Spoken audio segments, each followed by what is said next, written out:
అంటే జీఓడి అని మనం జీఓడి అనగా ఇప్పుడు ఎవరైనా ఇప్పుడు ఒక సొక్కా కలర్ వేసుకుంటే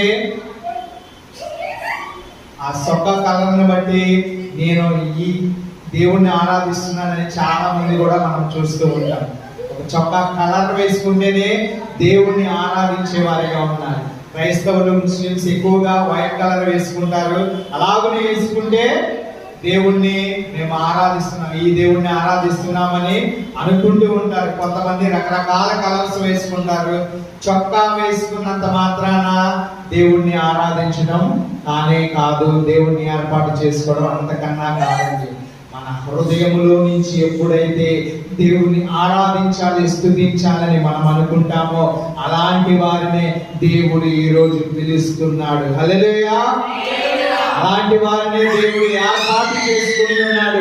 అలాంటి వారినే దేవుడు నియమించి ఉన్నాడు. మనం చూసినట్లయితే దేవుడు మనం ఏర్పాటు చేసుకోలేదు, కానీ దేవుడు ఒక్కడే స్వయంభూతుడిగా ఉన్నాడండి. ఆయనను ఎవరు సృష్టించలేదు, కానీ ఆయనే సృష్టిగా ఉండినవాడు. హల్లెలూయా. దేవుడు జీవోడి అని చెప్పి ఉన్నాము.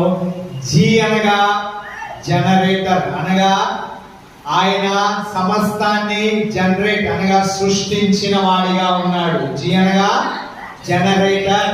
మన జనరేటర్లు ఉంటాయి కదా, జనరేటర్ ఏం పని చేస్తుంది? కరెంట్ పోతే కరెంట్ ఇస్తుంది. వాటర్ దగ్గర కూడా అది వాటర్ అన్ని రకాలుగా జనరేటర్గా లేని దానిని ఉన్నట్లుగా సృష్టించేది మన దేవుడు. సమస్తాన్ని సృష్టించిన జనరేటర్ గా ఉన్నాడండి. హల్లెలూయా. ఆయన ఇంకా ఏమి చేయగలడంటే ఓ అనగా ఆపరేటర్.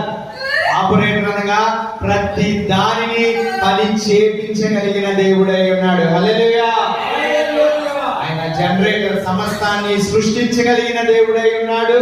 ఆపరేటర్ గా సమస్తాన్ని జరిగించగలిగిన, పని చేపించగలిగిన వాడిగా ఉన్నాడు. అలాగనే డి అనగా డిస్ట్రాయిడ్ అనగా నాశనము చేయగలిగిన వాడై ఉన్నాడండి. హల్లెలూయా. సృష్టించిన వాడే ఆపరేట్ చేయగలడు, అనగా పని చేపించగలడు. సృష్టించిన వాడే నాశనమును కూడా చేపించగలడండి.